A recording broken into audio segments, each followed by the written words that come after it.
الحمد للہ رب العالمین والعاقبۃ للمتقین والصلاة والسلام علی خاتم الانبیاء والمرسلین سبحان ربک رب العزت عما یصفون وسلام علی المرسلین والحمد للہ رب العالمین۔ پورے قرآن مجید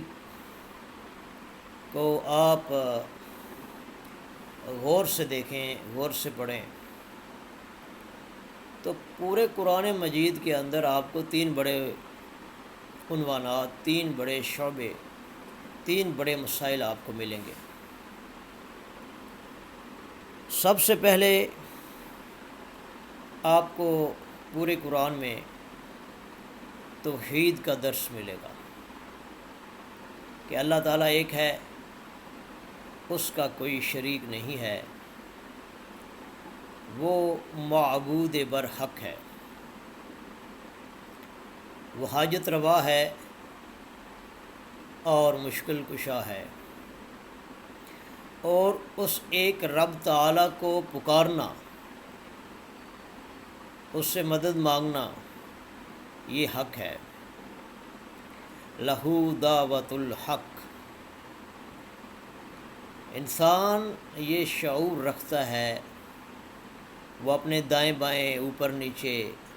مشرق مغرب، شمال جنوب، زمین اور آسمان کی وسعتیں اور فضا، ہوا اور خلا دیکھ سکتا ہے۔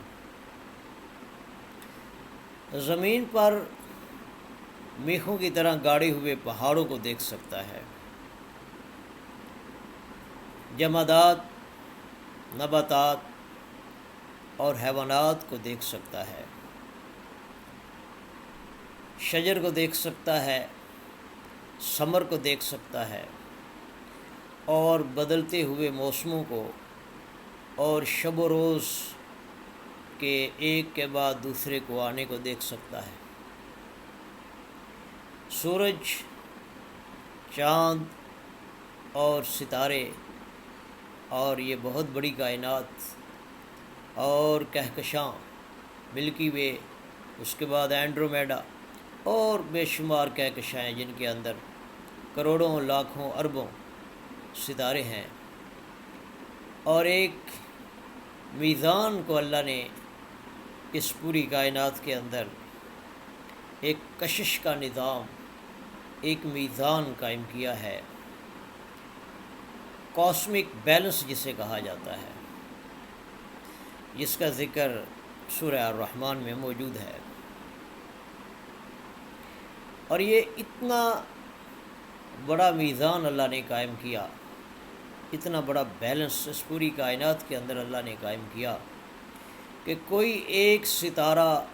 دوسرے ستارے سے نہیں جا ملتا۔ سورج چاند کو نہیں پکڑتا، چاند سورج میں جا کر نہیں گرتا۔ اب سورج حالانکہ زمین سے 13 لاکھ گنا بڑا ہے اور اس کی کشش بھی زیادہ ہے، لیکن زمین سورج کے اندر نہیں گرتی جا کر، حالانکہ سورج کی کشش اور سورج کا ماس، سورج کا پتھر ڈائمیٹر بہت بڑا ہے، زمین سے 13 لاکھ گنا بڑا ہے سورج،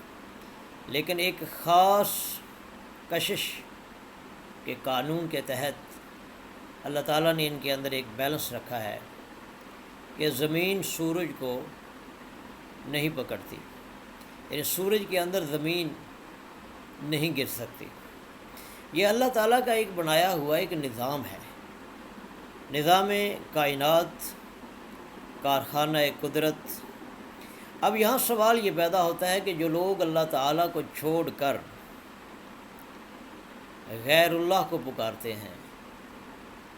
غیر سے مدد مانگتے ہیں، غیر کے سامنے اپنی حاجتیں رکھتے ہیں، کیا وہ یہ نہیں دیکھتے کہ اس پوری کائنات کا بیلنس، توازن تو اللہ نے قائم کیا ہے، اور میں استعانت کس سے طلب کر رہا ہوں؟ انتہائی قابل توجہ اور قابل غور یہ بات ہے کہ جو لوگ اللہ تعالیٰ کو چھوڑ کر دعا اور پکار کسی اور سے کرتے ہیں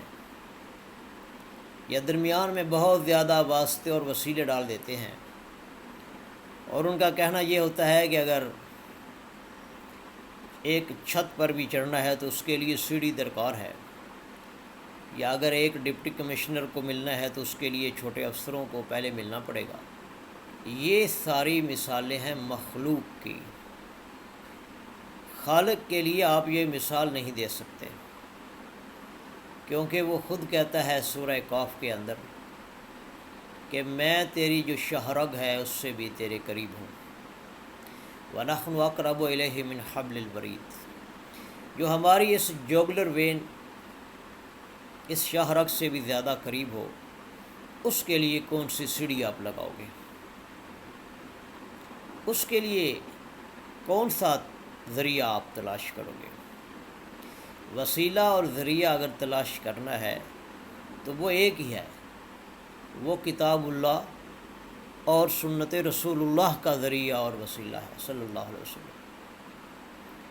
نبی علیہ الصلوۃ والسلام کی صحیح معنوں کے اندر اتباع،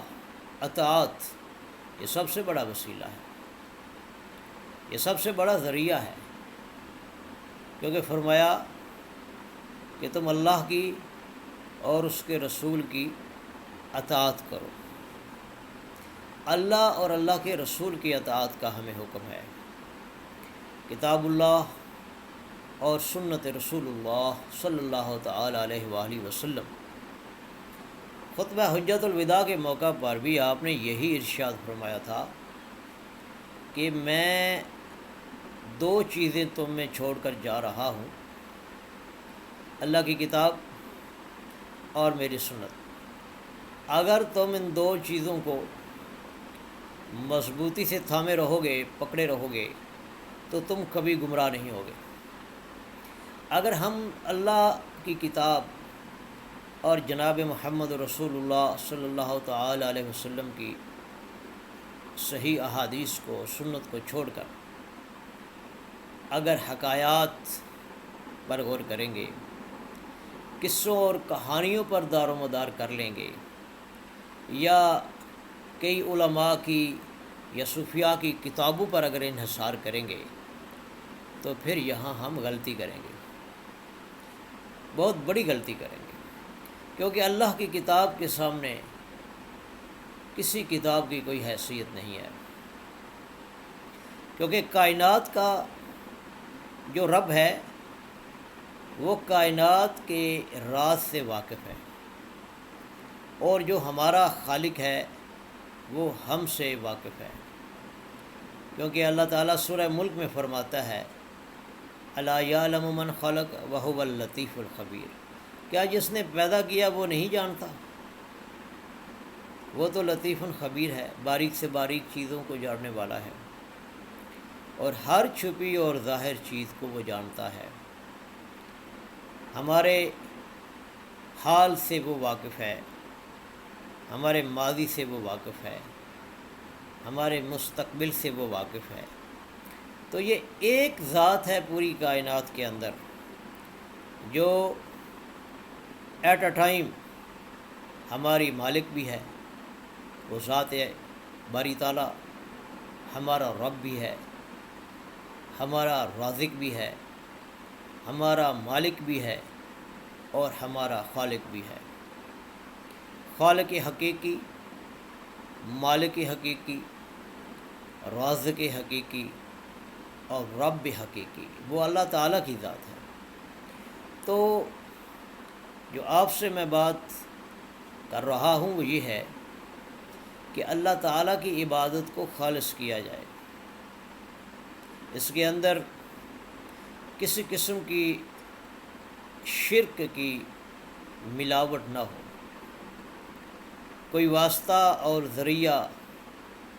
یا کوئی ڈھیری ہو سامنے، یا کوئی بت ہو سامنے، یا کوئی مادہ پرستی کا کوئی بت ہو سامنے، یا کوئی کسی مخلوق کا کوئی بت ہو سامنے، یہ نہیں ہونا چاہیے،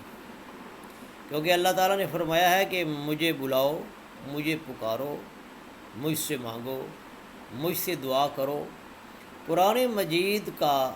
پہلا پیج، کتاب مقدس کا پہلا صفحہ، اس میں سب کچھ موجود ہے۔ جب ہم نماز پڑھتے ہیں اور نماز میں ہم جب سورہ فاتحہ پڑھتے ہیں، تو جب یہ آیت مبارکہ ہم پڑھتے ہیں، ایاک نعبد و ایاک نستعین، تو کبھی غور کیا ہے آپ نے اس میں ہم اللہ تعالیٰ سے کیا کہتے ہیں کہ اللہ ہم تیری ہی عبادت کرتے ہیں اور کرتے رہیں گے،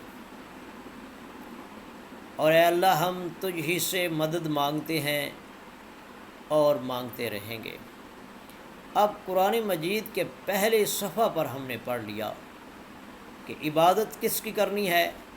وہ ایک اللہ کی کرنی ہے، اور شور و پکار کس کی کرنی ہے؟ مدد کس سے مانگنا ہے؟ وہ ایک اللہ سے مدد مانگنی ہے، ایک وحدہ لا شریک کو پکارنا ہے۔ اگر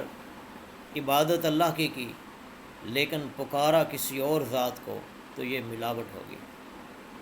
یہ ایسی ملاوٹ ہوگی جو بندے کو شرک کی طرف لے کر جائے گی، اور اس کائنات کا سب سے بڑا گناہ، ظلم عظیم، وہ شرک ہے۔ ایک خالص عبادت کرنی ہے رب تعالیٰ کی، اور خالص پکارنا ہے، خالص دعا کرنی ہے اللہ تعالیٰ سے، کیونکہ آپ علیہ الصلاۃ والسلام نے فرمایا الدعاء المخ العبادہ۔ حدیث کا مفہوم ہے، پیارے نبی علیہ الصلاۃ والسلام نے فرمایا کہ دعا تو عبادات کا مغز ہے، نچوڑ ہے، کریم ہے، اور ایک جگہ فرمایا کہ دعا ہی عبادت ہے۔ تو جب عبادت اللہ کے علاوہ کسی اور کی ہم نہیں کر سکتے، تو دعا یعنی پکار یہ تو عبادت ہے۔ تو دعا یعنی پکار، سورنا پکارنا، بلانا مدد کے لیے اپنی حاجات میں، اپنی مشکلات میں،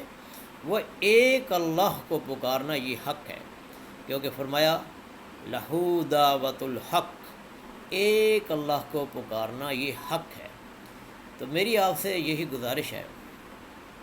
کہ قصے اور کہانیوں پر نہ جائیں، حقائق کو نہ دیکھیں، کتاب مقدس کو دیکھیں۔ قرآن مجید، فرقان حمید کو دیکھیں، جناب محمد رسول اللہ صلی اللہ تعالی علیہ وسلم کی احادیث مبارکہ کو دیکھیں، سنت رسول اللہ کو دیکھیں، سیرت النبی صلی اللہ تعالی علیہ وسلم کو دیکھیں۔ تو جب آپ کتاب اللہ اور سنت رسول اللہ میں بغیر کسی تعصب کے غور و فکر کریں گے، بغیر کسی جماعت بندی کے، بغیر کسی تعصب کے، بغیر کسی فرقہ واریت کے،